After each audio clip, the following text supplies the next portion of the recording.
মসজিদ দেশে দেশে, সিঙ্গাপুর ও মালয়েশিয়ায় আমরা 5টি মসজিদ ভ্রমণ করেছি। এই মসজিদটি মালয়েশিয়ার কুয়ালালামপুরের বারজুয়া টাইম স্কোয়ারের কাছের একটি মসজিদ। গত 21শে ফেব্রুয়ারি আমরা জুমার নামাজ আদায় করবার জন্য এই মসজিদে আসি। বাইরের পরিবেশ অত্যন্ত মনোরম। নামাজ পড়ে আমরা বেশ আনন্দিত হয়েছি, আমাদের বেশ ভালো লেগেছে।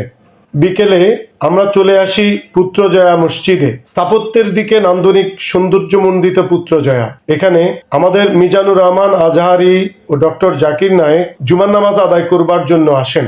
বাংলাদেশের অনেক পর্যটক এখানে বেড়াতে আসেন।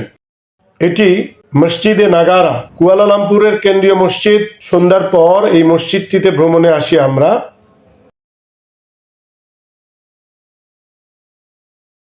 এই মসজিদটি সিঙ্গাপুরের একটি মসজিদ।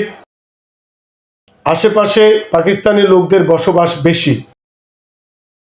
সর্বশেষ এই মসজিদটি সিঙ্গাপুরের মোস্তফা সেন্টারের বিপরীত দিকে অবস্থিত। এখানে প্রচুর বাংলাদেশিরা নামাজ আদায় করে থাকেন। বলতে গেলে এটি একটি বাঙালি মসজিদের মতোই।